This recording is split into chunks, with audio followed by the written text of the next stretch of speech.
So I just want to, wow. I mean, and I'm censoring this as I go, so if I pause, it's because I have to retract and rebuke myself from what I really wanted to say first. So, you know, I could easily, these trips are not easy. So for some folks here, I know a bunch of you guys have been on trips before, various nations. You all know, like, serving is really doing something uncomfortable in your life. You know, everybody wants to sit on their couch, get a back rub, get a hug, watch Netflix. Jesus died on the cross. So I think that's kind of worth us to be uncomfortable, because I don't think Jesus was too comfortable up there bleeding to death and dying on the cross for our sins. So Jesus does some really, really crazy stuff. I'm not going to really share what we just found out. I just found out this morning Jesus struck a lightning bolt through because people are focusing on worshiping the wrong thing. But I really pray that Jesus hits you with a lightning bolt for all you folks who are home, here, abroad, who are really just enjoying being comfortable, because it's time to get uncomfortable for Jesus. I could easily, maybe Wednesday if the airlines didn't mess up my flight, but go right back to Kenya, Uganda, and Rwanda, and I could do this all over again. With the pain, give me 10 times more pain on that trip, and I would still go. Because what you give to these people, they are in tears, praising Jesus, that they're praying. They literally are praying for something, for God to send someone to them, to come and like preach to them, to pray for them. It's not even clean water. Like, they just want you there to show that somebody cares, and that somebody is praying for them and laying hands on them. Okay? So the way that they honor, and Adam was talking about this, I'm getting chills here. The amount of things that I learned on the Rwanda trip broke my heart, changed me forever. I went on this trip, it was an overload of what God was showing me. I'm usually like a go machine, run through a wall. No, God's changing me. He's making me, introducing me and bringing me up front in the stage, showing me the full spectrum of what's going on, right? So now you digest that. Instead of me talking, Adam had asked me like multiple times on the trip, dude, are you mad? Are you gonna eat somebody? Are you gonna like tackle a goat? Or like, are you having like an emotional meltdown? And I would just simply say, Adam, like, I just don't feel the need right now to like contribute to a conversation, because God just showed me 6 things in one day. I'm really having a real hard time, like emotionally digesting all this, because it was like tenfold. It wasn't like a 3-fold ministry. It was like tenfold, like all in one shot. Honor. So when you go there, they're literally crying. We preached, first off, trying to go, it's going to be a little out of order here, but when we first got into Nairobi, dude, we've had so many challenges in the first 24 hours of this trip. The cost of a water filter, bro, it ain't $20, man. It's all your heart, all your discomforts, every friction that you could even think about. Then we didn't even get on the plane yet, and it was $500 extra for the filters. Then we landed, then we got shook down in that company by customs and got detained for 4 hours, which messes up everything, and then they want you to pay again. The filters are not $20, so like everybody just get it out of here, right? $20, I'll give you a filter. $20, please, yeah, sure, no problem. Like, that'll give you like nothing. No, it is your life. It is your walk of Jesus. It is your pain that you've gone through. It is the working in you, right? It's the moments when you're getting speed bagged by life, where you're taking body shots by life. It's learning what Jesus is walking you through, and you actually doing the walk. Not like, I'm too tired today to go to church. I just want to stay home. No, it's not that. It's get up, go, and get worked.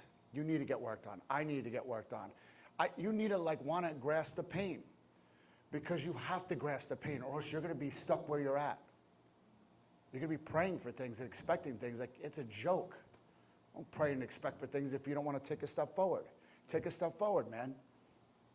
This isn't like, oh, you give me this and I'll give you that. No, you got to walk in faith. Yep, come on. And let God work in you. And that's what these trips are about, man. You can come to church every day. You can watch it on videos. I don't care what program you watch. You got to get involved. You got to move in the name of Jesus, man, so that Jesus can move in you. Mm-hmm. And you will change. You will never be the same. Don't be afraid. Just do it. So we get to Nairobi, and it was like the first Sunday. I'm kind of just hitting some highlights here. And we split up into teams, and we preached at different churches. Now, some of you might love your church. Some of you might be like, oh, man, I wish we had, cool stuff in here, and, it was 10 times bigger. Yeah, fog machines and beats. Doots, doots, doots, doots. Pray Jesus. Boo, boo, boo, boo, boo, boo. You know, the whole thing. Their churches, literally, if you thought of, the first church we spoke in, I couldn't figure it out. I'm like, is this like a shipping crate, or does it just look like a shipping crate? Well, shipping crate would have been an upgrade because it was made out of sticks and mud. Then they opened up a wooden panel door, and we walked in, and I was like, are we getting deported, or where are we going? It was all rock floor, mud, right? Tons of mosquitoes, right? And then you sit down, and these people's faces are so joyful to receive you. It's like you almost felt like you were God's gift. And I'm like, dude, you want to see my highlight film of my life? It wasn't God's gift, you know? And they're so thankful to have you there. You're like the highlight. They're thanking Jesus up and down. The worship, you want to cry during the worship. These guys are jumping around like the happiest thing I've ever seen in my life. Ripped clothes, dirty clothes. Literally zero. They have nothing. You're in the poorest of the poor. Now, I haven't been to Haiti, but that's pretty freaking poor over there, okay? And you get up and you say your word. I preached a word, a little short word, before Adam got up, gave, multi-level testimony and why we were there, and it's just the tears come down, okay? Adam preached a great word. Afterward, it's not like, hey, yo, thanks for coming today. See you later. No, it's honor. This was my first lesson in honoring, and I really wasn't really getting it. So they bring us to this back other really shady area, and they lock the door, and there's no electricity. I'm like, it's like the clapper. I'm like, CIA dark room. the lights weren't going on, and they wanted you to sit down and have tea with them. They wanted to have fellowship with you. They brought in their family members. It was so personal, and you just really felt like God was just showing you, sitting you down at the table to meet people from the other nations. They had no problem honoring. I was like, what is going on right now? And their speech, their words was so heartfelt. They were so blessing God that they prayed for us to come. They didn't want us to leave. They wanted us to come back at night. They wanted us to stay with them another day. They wanted us to when can you come back? They're not looking for a money grab. They literally want to bless Jesus with you and work with someone with the nations. So that was kind of my first lesson in honor. Okay, we then went out to, and again, I'm just giving you some highlights here, but people in Nairobi are, first off, they despise and don't like what our younger nations have done here and emulated, right? The music, the hip hop, what? The gay thing too. Yeah, they're not cool with the homosexual vibe, and you see how it's almost running rampant, in that 20-year-old community there, that they're really attracted to that, and they really think it's okay. So that's kind of a problem. Nairobi was, you have like your different levels. You have very poor, you have maybe middle class. I didn't know if I actually saw middle class. And then you have wealthy or wealthier. We left Nairobi and went out to the Maasai tribe, which was, I felt like I got hit in the face with a pan. And then when I turned around, I got hit in the back of the head with the same pan. And then I got up and got hit again. And I was like, in my thing, and Adam, again, it's my second trip, and many more to come. But my thing is like, I'm ready to go. Like once I land, I need like a couple hours of rest, and I get uneasy. Like I better start serving somebody, or Brett's gonna have a meltdown. Like bring the pain. I want the pain. Bring it. Like I'm there for one thing, and that's to get like worked on by the Lord, and so that I can see and walk away with new visions and see what the Lord's really doing in me, and really, really wants, and what I'm supposed to bring back, how I'm supposed to change my life, and how I'm supposed to impact other people for Christ. We go to the Maasai tribe. These are people that, what was it, 3 hours away? Well, I mean, it turned into like 4 or 5 hours away. Like 2.5, yeah. Yeah, it was not 2.5, but the trip, whatever they say it's going to be, because you're serving, Ed, double. I think it was like 3. Yeah, something like that. We get out there, and then we had the roads are extremely ludicrous. I felt like it was like a monster truck rally trying to get over the bumps just to get back into this like African brushland, where it's all legit Maasai tribe, like warriors. Like this is like, I think I'm pretty tough. Yeah, I'm a joke compared to these guys. Last time I fought a lion to become a man, I don't know. Maybe my dog, that's like the closest thing, but I think even he won.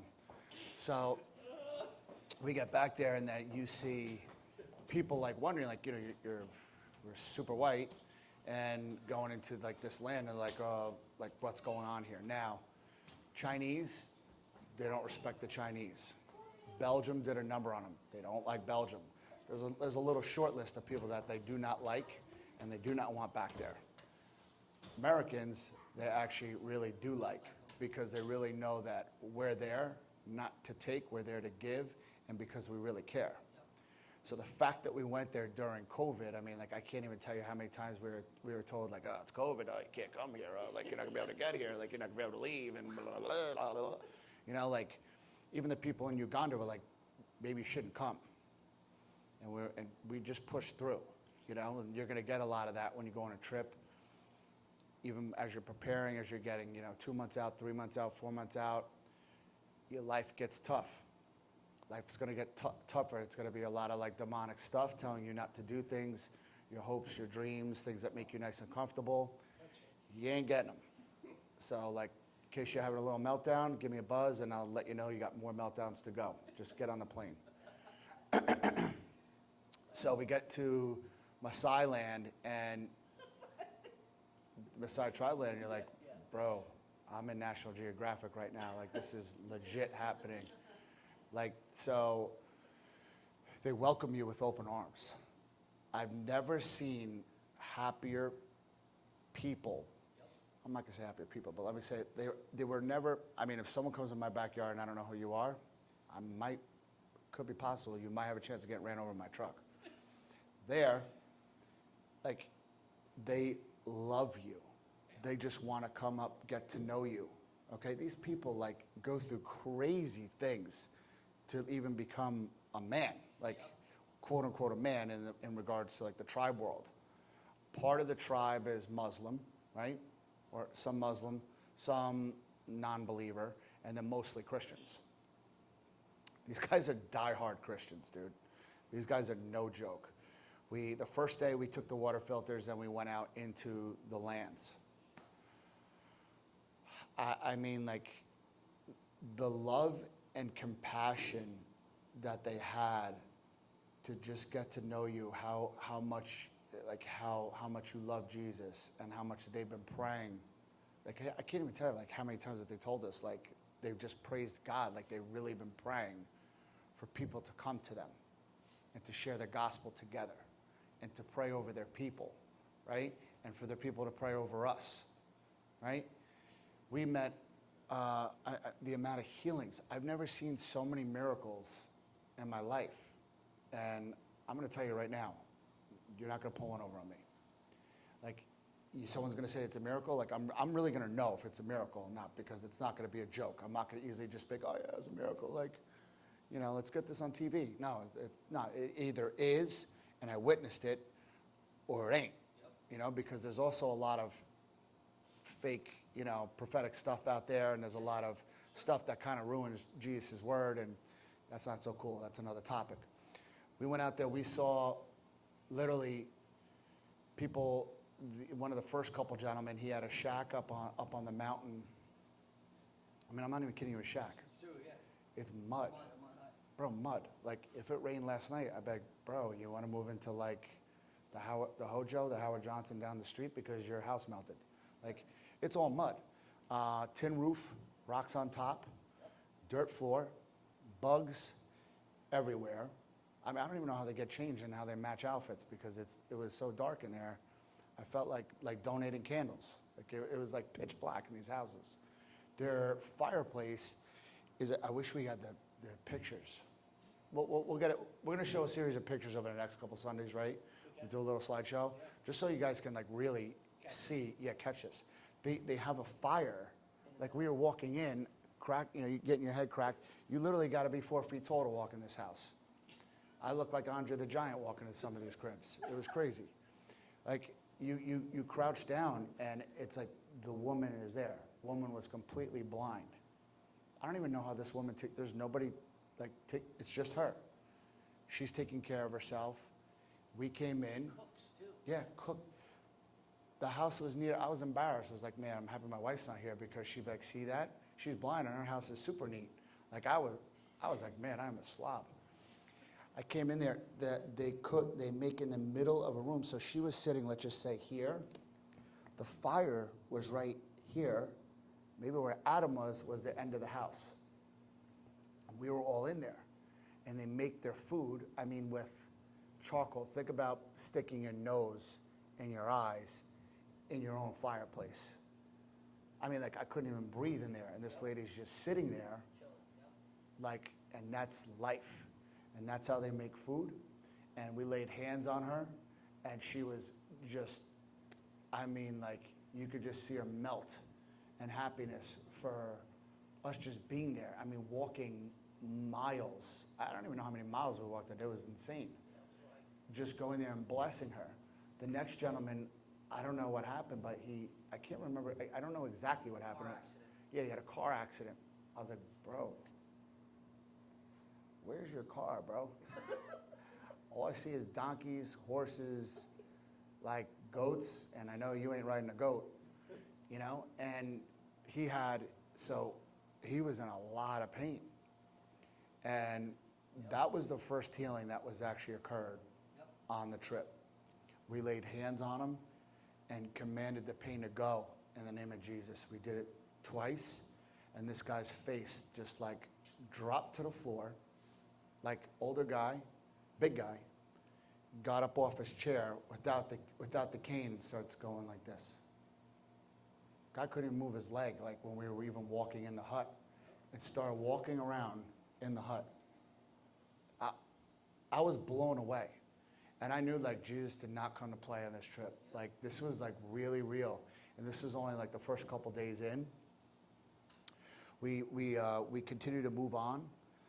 Another thing that's like really stood out to me is the children, man. It is not a joke. And the kids just run around, they're wearing a lot of dirty clothes. And the kids are just like, they can't even believe that you're there. You know, they want to come up, and the first thing that they want you to do is tribe people. What they do is they put their head down so that you lay hands on them, because they know that God sent you to them to pray for them. It was like the most insane thing I've ever seen.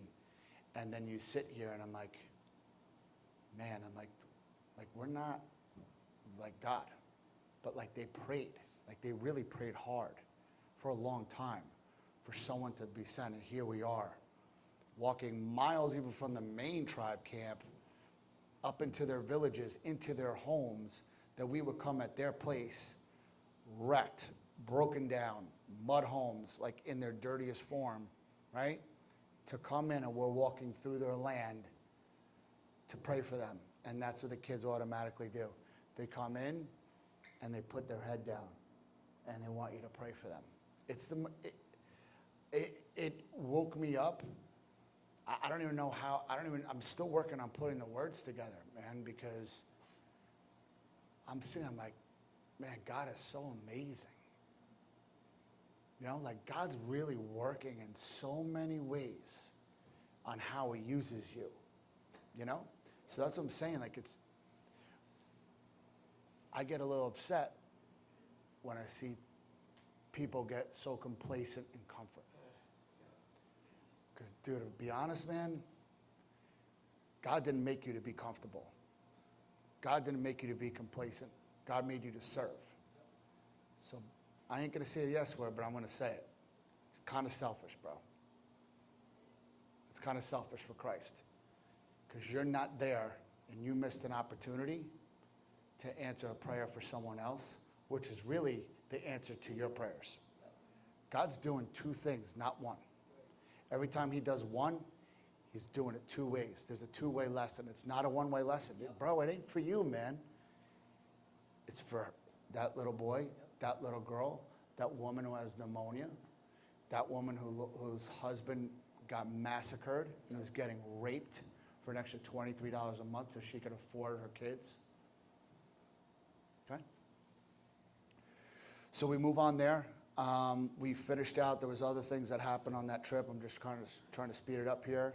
We come back to the church, which this is basically like the Ritz-Carlton compared to their church. And we get back in there, and all the warriors from the local area were there.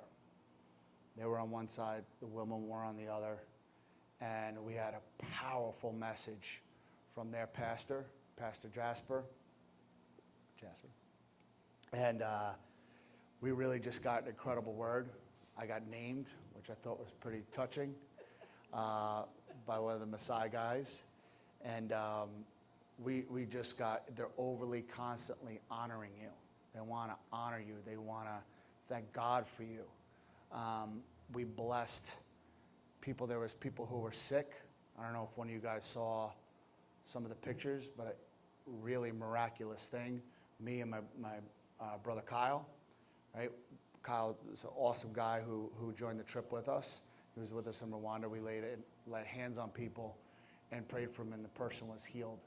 It was like really, really wild, man. After I was looking at the picture, it was like a beam of light directly through the doorway and a weird, weird shadow next to me. Like it literally felt, yeah, like an angel. Like this was like no joke. And like, I don't fake the funk on that stuff. I'm like, that's a shadow, that's a film. This is so no joke. And this person was healed literally like on the floor. Like I'm laying hands on people and people are getting healed. Like it was like so crazy, and it was such a dramatic difference from where they started. I didn't even know what was going on. Like it felt so like from God. It was insane.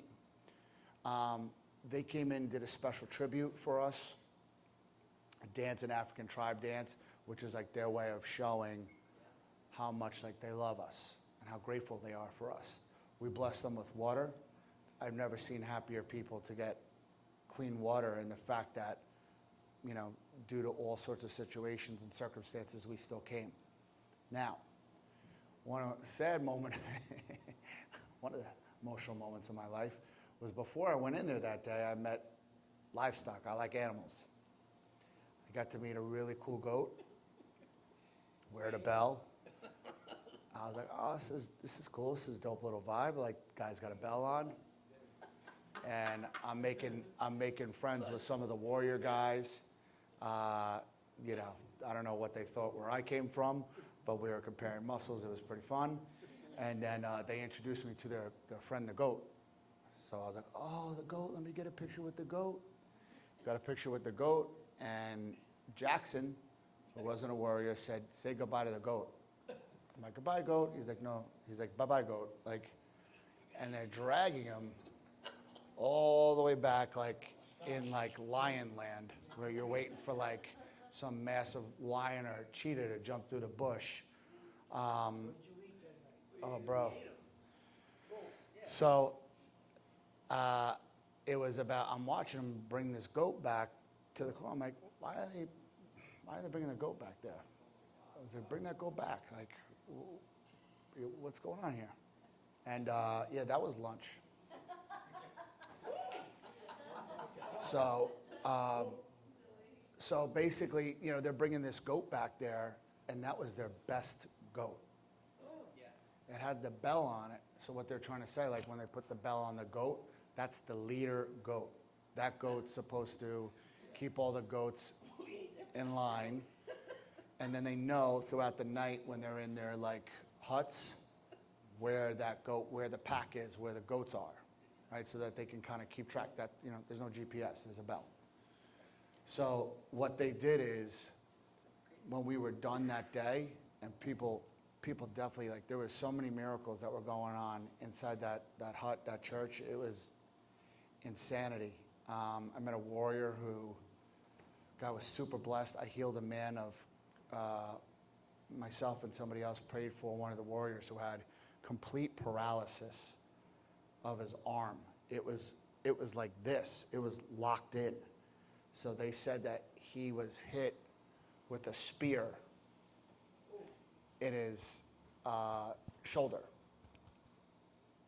And it was years ago. And ever since, like, his arm has been, like, it was like this, you know, like not really moving. We prayed for his right leg. He started just moving around. Like, I saw him walk in, and he was like, they're using the cane. They use like they call it like a warrior stick. It's like a shaft when they walk, but it's also used to control animals, fight off animals, so on and so forth. This guy's right leg was healed. His arm, he's looking down, and he's looking at the other warriors, and he's still looking at his hand, and the guys are looking at his hand. I'm like, you know, I looked at this other Aaron. There was Aaron. Aaron and I like prayed again. This guy's, as I'm praying and we're praying on him, like I got like you just feel like the Holy Spirit just rush through your body like a mighty wind, like I've never felt before. I mean, I didn't know if I had to go to the bathroom or not. I didn't know what was going on. I was like, this is so overwhelming. I felt it before. It was such a rush. It was insane. And as we're praying and pressing and commanding this thing to go in Jesus' name, we were praying probably for 5 minutes. This guy's arm just completely went down, and I could feel in my hand, like I was holding his arm like this, like his arm was like this. I could feel, and he's like, it was doing like weird muscle stuff. The arm just went down, and he was moving his hand like that. I couldn't even believe what was happening. The guy next to him, this guy Daniel, he's a big guy. That guy was a special guy. That guy actually brought 12 people back from the dead. Right, Adam? A bunch. I don't know 12, but a few for sure. Was it, all right, I thought the number was 12. Sorry. All right, so maybe it's not 12. But if you're bringing back one, bro, somebody knows Jesus. You just like somebody. Like, that was insane. And he looked at Daniel like, do you see what's going on? And then Daniel's saying, like, in their language, like, that's Jesus. Yes, I can see it. That's Jesus. You know, like, this is, move forward. Go for it. Yeah. So the way that they honor is probably different than what we would do. I mean, I don't think I'd go and like hack up a goat and be like, come on over, let's barbecue. But you come outside afterwards, and what they do is the women prepare the goat. The culture is so crazy. Like, there's so many things. And like, I was seeing like how the women were on one side, and then the men who weren't warriors yet were not allowed to eat meat in front of the women. They could only eat rice. Just like little weird things. And like it's just so weird, like the order. Like they respected order. It's like almost like when Jesus gives us order, when you do things in life because that's the way you want it and you want to bat out of order, you're going to get learned. You're not going to get what you want. You might think you're winning, you're in the victory circle, but you're about to get smashed in the face with about 4 pans. You just don't know if they're coming yet. But they respect order and process there. So I think I lost 12. I got on a scale. I lost 13 pounds this whole trip. But you know what? I ate that goat. I didn't want to eat that goat. But you know what? I was not going to dishonor. I was not going to dishonor. God presents honor for you for a purpose. This isn't a one-way honor thing. You know, it's not like pastor's going to honor you through Jesus, and then you're not going to receive it right, and you're not going to honor Jesus in return.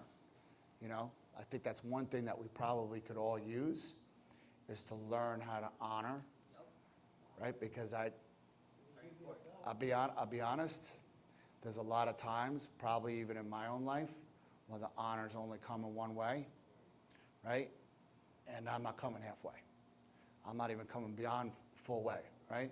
I'm doing better, but we're not gonna.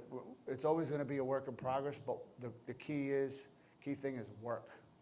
You got to put in the work. Not like, next year's just going to grow and just going to do the same old thing. And no, we got to work. We got to work into this. We got to get uncomfortable with things, or else you ain't getting it.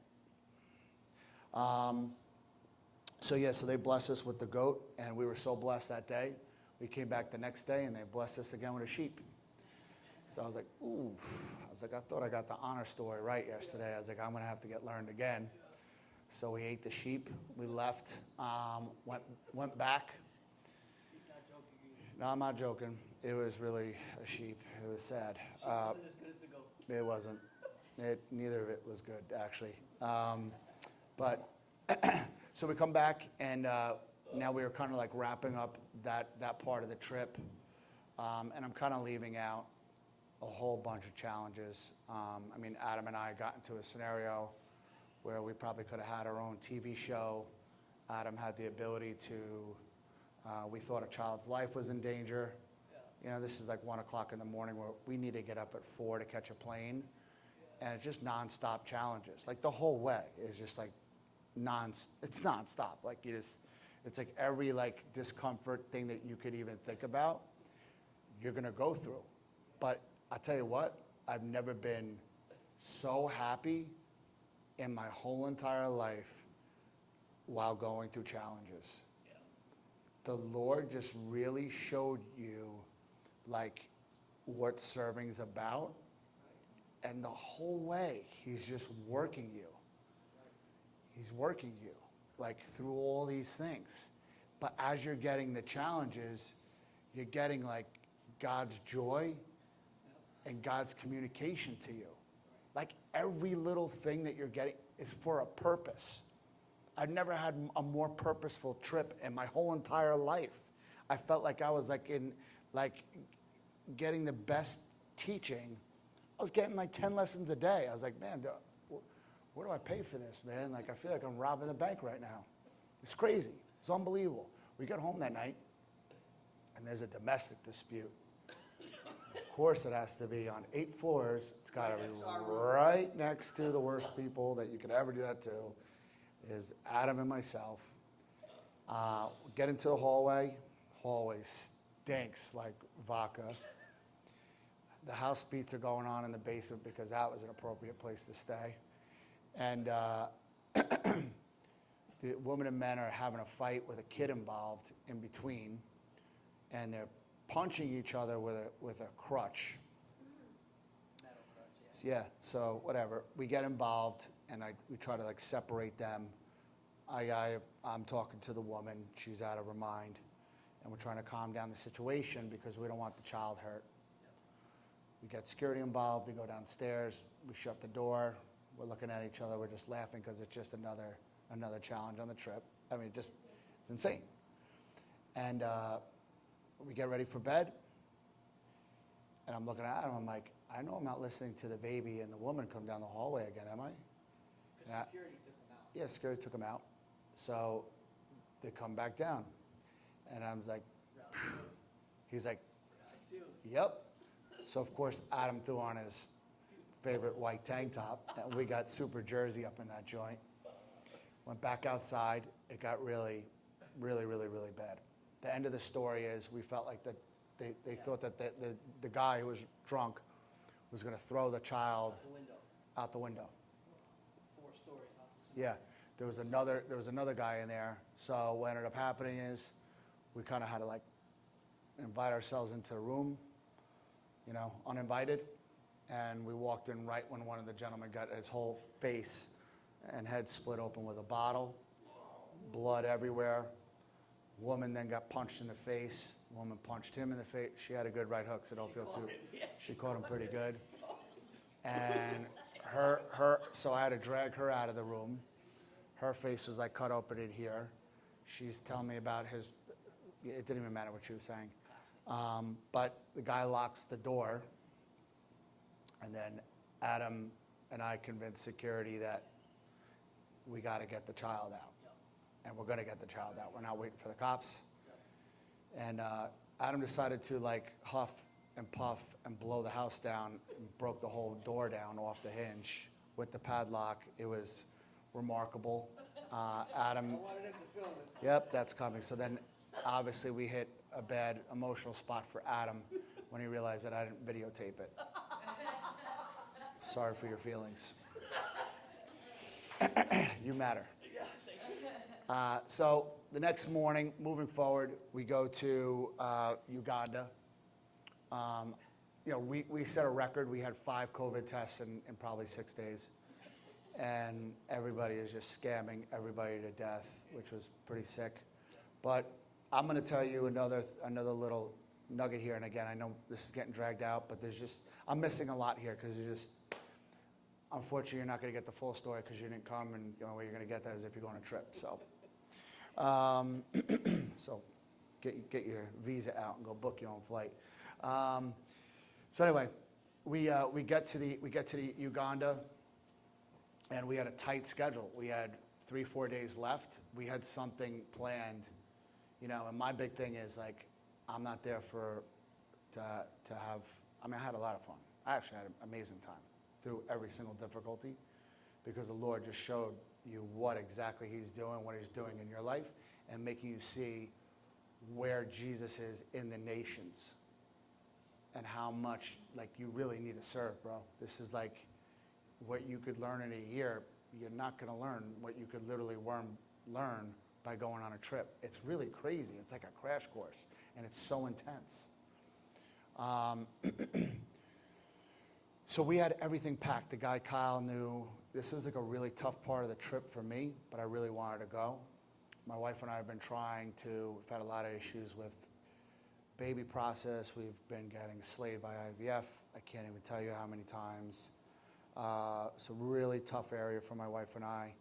We pressed into this Christian organization, and also a really close friend that we have with a guy from Congo. His name is Patrick. Also with this other guy that we do trips with in Rwanda. This guy Kyle.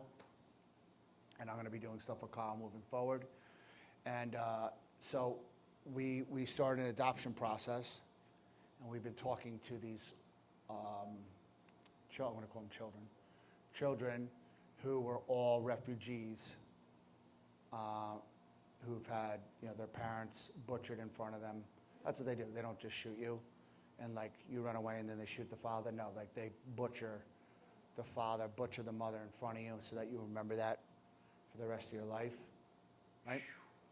And then they burn down their houses. If they actually have a cow or 2 or 3 or 4 or 5 or 500, they take them all. Like they strip you of everything within minutes, and your life is done. They then live in the refugee camp, which is, I think, probably the most dramatic thing I've ever seen in my whole entire life. Like on your worst day, you're like Richie Rich. Like mud clothes. There's so many kids. Half these kids don't even have a parent there. They had someone who just brought them there just to like get them away from the rebels and like somewhere. The people in the refugee camp, they get, if they get this, you have to be registered, by the way, to be a registered refugee. I have to be a registered, that's like being homeless, and you can't even be homeless, you have to be a registered homeless person. It's like, what? Okay? Then a family, so we then witnessed, so this part of the trip, I was gonna go meet the kids that my wife and I were supposed to adopt 2 boys. And a week before, right, remember I said you're gonna hit challenges, like really, really things that you love in your life and that like you really feel like God was working on for you. You're going to get them stripped away from you. They're gonna be taken. It's gonna get stepped on, crushed. Your heart's gonna get crushed and broken and mangled. That's gonna happen. You know what the test is? Keep moving forward. Keep moving forward. A lot of us don't like pain. Well, here's the news flash. You're always gonna have pain. Sorry. And you can either be like, you know, it's too much pain for me. I can't do it. I'm just not gonna do it. Or I'm too tired. I feel better with like a sweatshirt on and warmth and being cozy. No, get over it, man. Get over it. So sick of hearing that. I'm sick of hearing it because it's disgusting, because Jesus was never cozy. This is not comfortable, man. Life is not comfortable. Get it out of your head. Comfort is selfishness. Serious. And that's a test, man. Like when you get that, you need to push through. That's right. You need to push through. Yep. I used to, listen, I have had my head the last few years, my head put in a vice grip. And there's times, I'm not gonna lie, like I really want to have a meltdown. And like I really, really would love to have a meltdown. I'll even say it, I would really like to have a meltdown right now. Mary knows. Yep. But you gotta like step back, pray to God, and just trust, man. It's the hardest thing to do, but you have to go forward. Like God's putting these things, and these things are occurring. It's to test the ground level, man. If you can't get past that phase, it's like Donkey Kong. You ain't going to the next level. Get back down in the basement and start all over again. Like this is how you grow. This is how you learn. So week before we go there, we find out that the kids aren't gonna happen. We've been speaking to them for months. We've been with the organization for months, background checks, getting our hearts super in deep. Like we were already had dreams, plans for the room next to our room in the house, how we were gonna set it up. The little guy had a nickname already. Yeah, man, we had Debo and Sebo. It was like the most awesome thing. I'm the tone setter on my block where I live, and these boys were just gonna wreck that block, and it was gonna be powerful. It was gonna be great. They were born again Christians. All of them are like power prayers. It's like the most craziest thing. And I look at my block and I'm like, wow. They're men. They're men at 7 years old. They're probably 95% of my man friends. They're men. They're not. No man. Zero. Soft. Super soft. No Holy Spirit. Nothing. Comfortable. I could go on, but you're not going to like those words. So I had to go there and face that. Mary was home, so I had to go alone. I really wanted her to come. It really broke my heart that she couldn't come with me, because now I was going to have to take these bullets, mortals, RPGs to the heart, and just get trucked. But I had to do it. I knew I had to do it for the Lord, because the Lord wanted me to move forward. And I needed to receive what God had to put me through and to get ran over for Lord Jesus, because I knew Jesus was showing me something really, really big. Excellent. Okay? So the first day,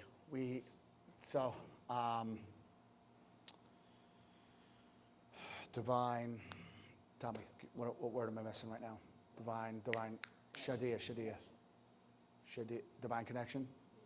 What are you talking about? No, Shadia, the Muslim. Oh, yeah, divine appointment. Okay, Oh, yeah, so, absolutely. and I'm going long, and just too bad, church is going to go over it long today, so just get comfortable. So divine appointment really happens. So, you know, Through inconvenience. what? Through inconvenience. Oh yeah, but it's great. You got to laugh. Like when you get inconvenience and you feel a nudge, go with it. It's great. You got to laugh the whole way through. It's gonna be awesome. Really, I We did promise too. you. We did. What we did, we laughed the whole entire time. It was the most magical trip ever. We get off. We just got a COVID test 24 hours ago. We get off, pop off in Uganda. We're like, hey, we're here now. You know, COVID okay. Yeah, like, yeah, no, COVID test. Yeah. We're like, what? Like, we just paid $70 for it. No? Like, yeah, we're going to put you on a train, or we're going to put you on a bus like animals. We got guys on M16s, like, you could fight back, but you're not going to win.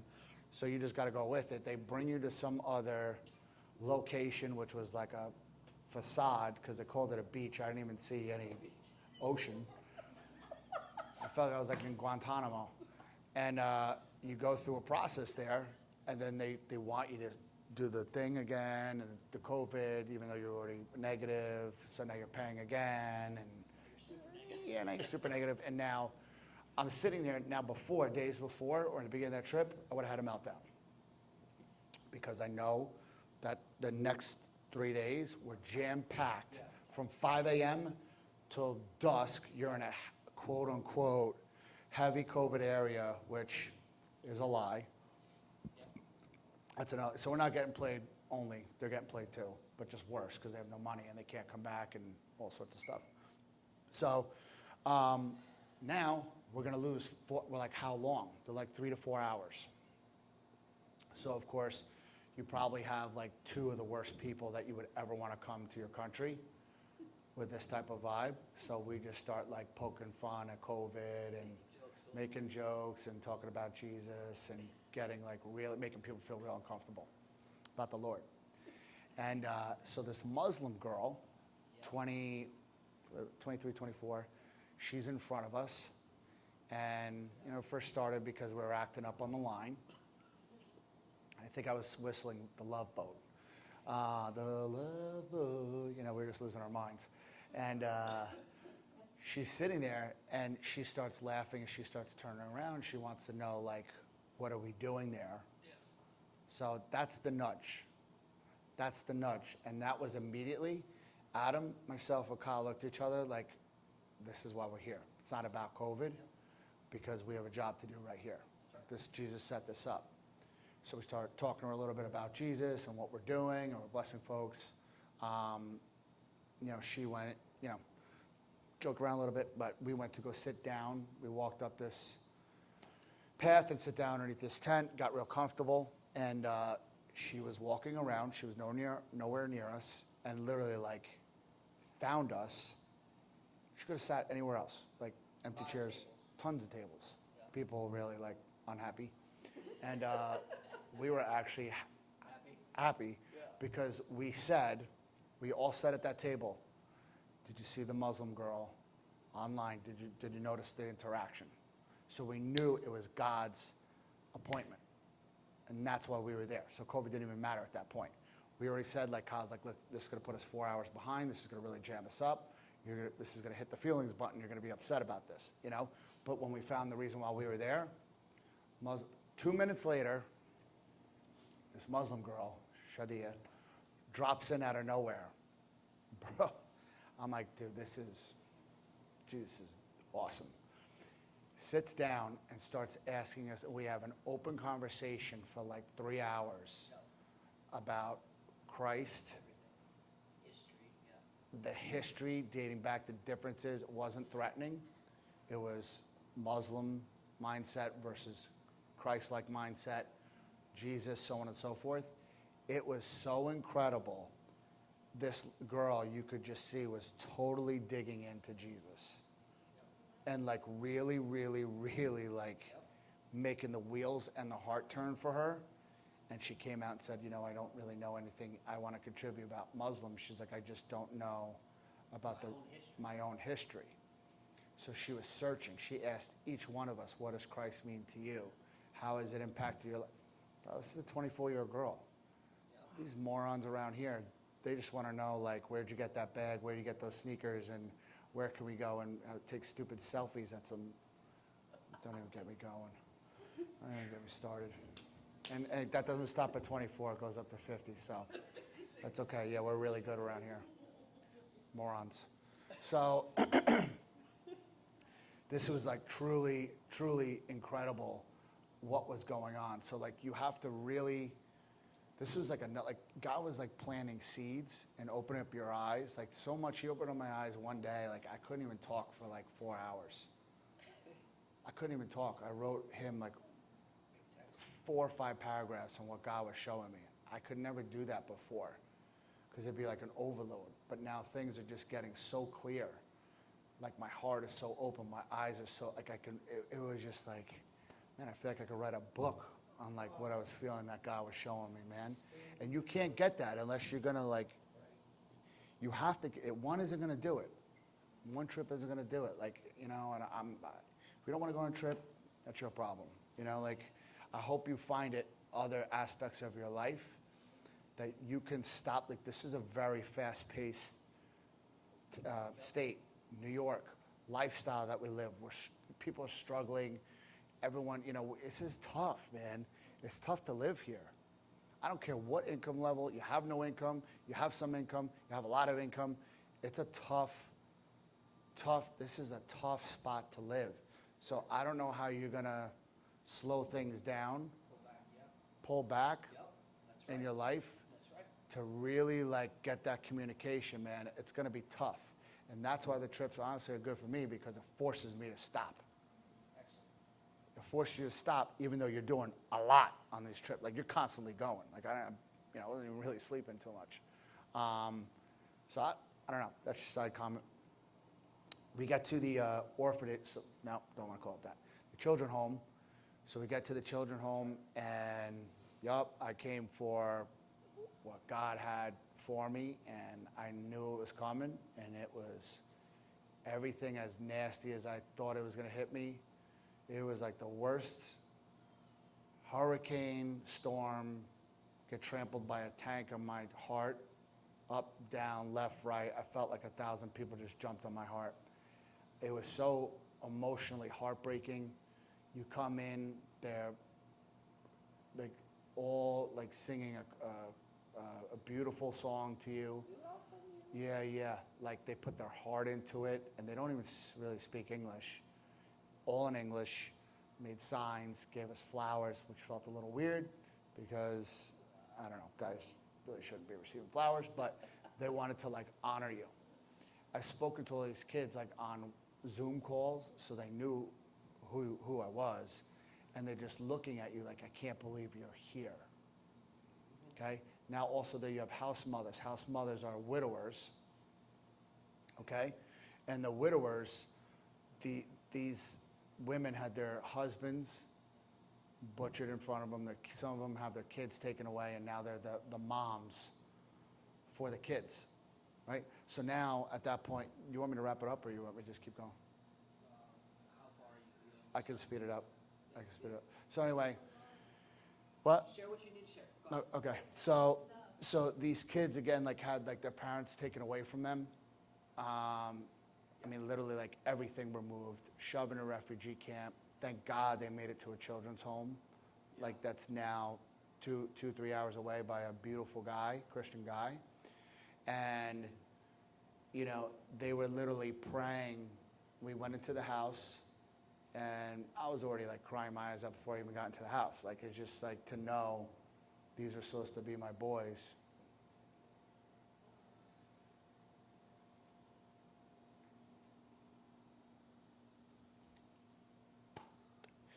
They're gonna be my boys there, but they're gonna be my boys here, you know? So, and these kids are so special, all of them, like, I feel like they're all my children there, not here. I love each and every one of them. And you get into the, all right, get into the house, and then it got worse. They all set up their own specific prayer to God, like standing up. I mean, all of them did. the house mothers, Fidel, the guy who takes care of the kids, on how grateful they are to God. Yep. And they can't believe that he would send someone that loves them so much that we would actually go through all those flights, the COVID, the don't come, but still came. We give to them, we do all sorts of stuff, and we're there. I don't think I've ever seen honor like that my whole entire life. Like, and gratefulness. Like, these people really, like, love Jesus, and they really love you. So we went through that. We had a great time that day. It was really important for me to get my heart broken because, like, God really showed me, like, what you're doing. Like, the kids, the serving, like, putting it all together for you and, like, showing you, like, this is, like, this is one of your purposes. Like, this is one of the things that he wants. Like, God really, really, really, really loves his children. I mean, if you really want to look it up in the Bible, there's multiple areas that, like, right? Yes, yeah. God really loves his children and the protection of his children. So it really showed me, like, part of, like, multiple fold process of where he wants me to make an impact in nations and care for his kids. Spent the day there. We then, finished out that day, got back. Next day we went to the refugee camp, which was even more brutal because now I could even see where the women are coming from, where the children are coming from.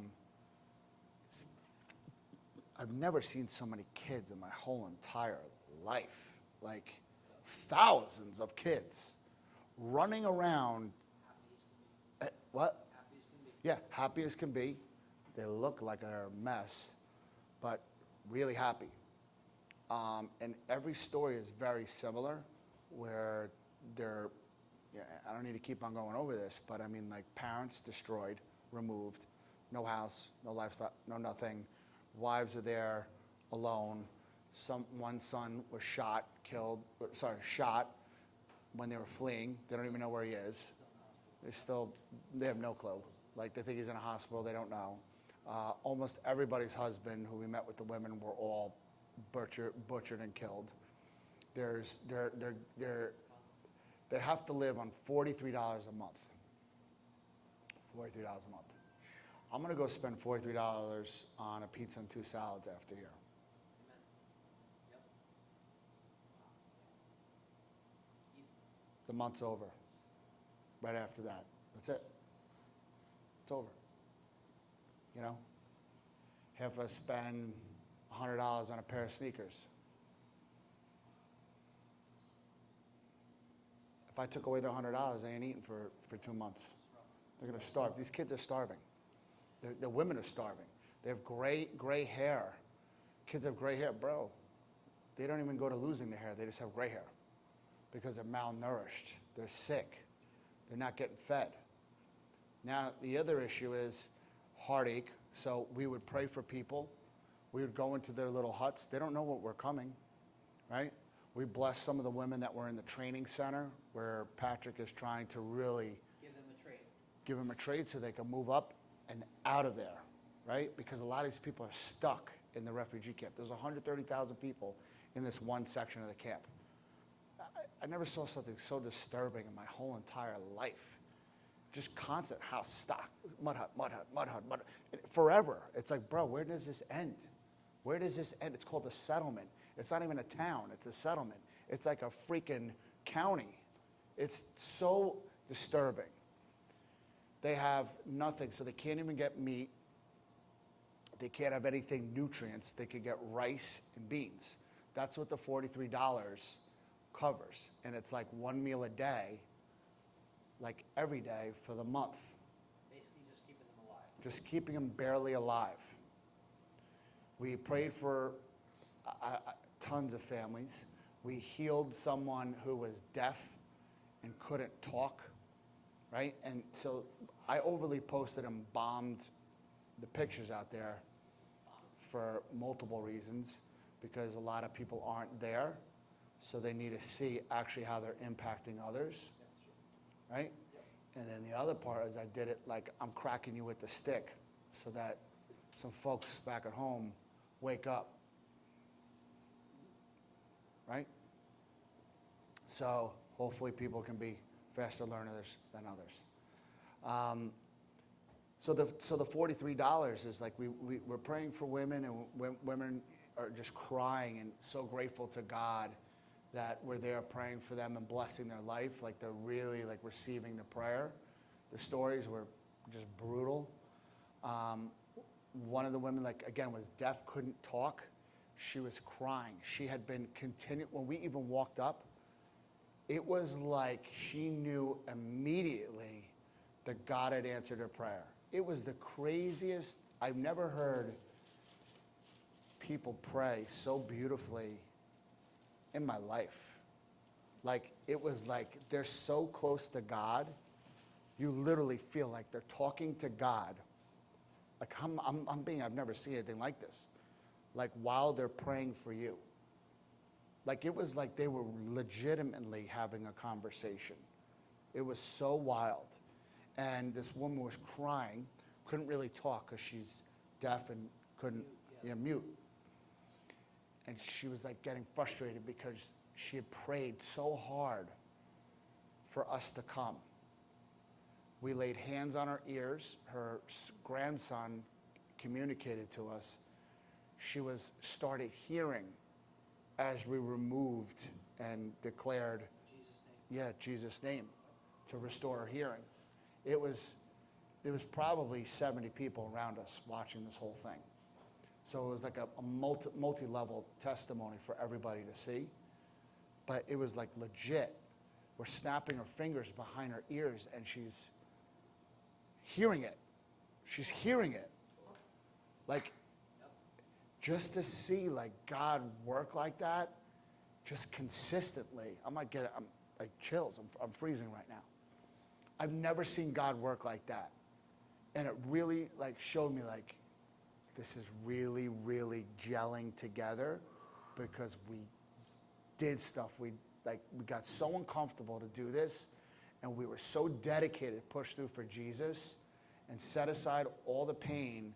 And Jesus showed you like, now that you did that, I'm going to show you what faith is all about and how I deliver.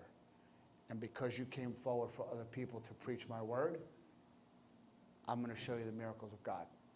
And it wasn't even one. It was so insane for me to see that because I've not really seen that. I've seen it like once, twice, here and there. This was insane. And it just showed me like, okay, you're going to do your part. The alignment's there. I'm going to show you how I work. One of the sad things is, it's not just, just to give you the level of what this is like. One of the last women that we met with had 7 kids. I mean, and the kids are beautiful kids, like crazy. If I could make it my way to the airport, I'd take them all on a plane and bring them home. I really would. I'm not even lying. Dirty and all, smelling. I don't care if you have feces on you. Sit on my lap and we'll take a 20-hour plane ride, no problem. Be kissing you the whole time. And, the woman was looking at inside her hut. I was like, bro, did you go to Lowe's? Like the floors were gorgeous. Like it was a gorgeous floor. Like painted walls. I couldn't even believe it. I'm like, bro, someone went to Bed Bath & Beyond before we came here because this is wild. Everything was neat. The cups were stacked. I'm like, small. Maybe it was like this wide, stopped here, and about this, like this, right here, this size, small. 7 kids. You look around at the kids, I'm like, somebody has a different daddy. Don't all look the same. Brand new kid, so what was it, 2 years ago? She hasn't seen the husband? 2 years. It's been 2 years since last time she saw the husband. But that's a brand new baby. Doesn't all add up, right? $43. How are you going to afford $43 and 7 kids? And your house looks like you just had home restoration come in and build you a new home in Bergen County. So the problem is, is because the soldiers, the people that are meant to protect you in the camp, are coming in now saying, okay, you're broke and a joke and disgusting, and you need to feed those kids, so now I'm going to make sure that you're going to have sex with me, and I'm going to pay you and prostitute you out so that you can live. And that's how the baby happened. So they're prostituting themselves now in a camp so they could get more money, which is like very little money. It's probably like $10, who knows? I have no clue. But that's what's going on there. Like, it's so bad. They're doing so many desperate things so that they could survive while they sit there and they still have no promise to get out. So the trip was just really, just wrapping this up, there's so many other stories that occurred here, so many things. Like, you really have to be there to really see like everything that God has for you, because it's different for everybody. Adam, I'm sure, received some new stuff, but what Adam's going to receive, some of the stuff is going to be the same. A lot of it's going to be different because this is something kind of new for me, so it's really doing like a number on me. But I don't know. I'm trying to land this plane here. I'm just so overwhelmed. It's a little bit, even being home is just go through a little bit of a funk, but it's so overwhelming. It's so overwhelming. Just what God has done, not only like for the people, but for us, and bringing us together. And the lessons, unfortunately, I'm trying to communicate that the best to you, but you really can't fully receive it until you get out of that comfort zone. Yep. So it's almost like you gotta get up and do it yourself so that you can receive what I have. Yep. But I just wanted to share with you guys. I hope it impacted you in a certain way. The one thing also I just kind of want to mention, and then you could just stand up and take this, but money is like a problem for a lot of people, and some people like look at a trip. I'll be honest, this is pretty expensive. I thought it was a little expensive, the trip, right? But here's the thing, like, if you start early, and I'm not saying come to Africa. I'm not like, there's no crazy Brad. He's probably going to handcuff me, throw me in luggage, and force me on a plane. It's not going to happen. There's other things that you can get involved in. DR, we're going. It's going to be if you want like the all Madden crew of like blessed dudes, funny guys, amazing stuff's going to happen on that trip. Yeah, I would start planning now. It's going to be good. Don't like, oh, I hope. Dude, just do it, man. God's going to like make it happen. He really is. If you raise money, you can use some of it for your flight. It's all part of the trip. Use some of it for your flight. Use some of it for the resources. Like, you don't have to like come out like Johnny, big bucks and go and pay for your own stuff. That's why like you try to like raise funds. Yeah. So like start early, prepare, right? Give it to Jesus and believe. And Jesus can, bro, listen, we raised a huge amount of dollars for this trip.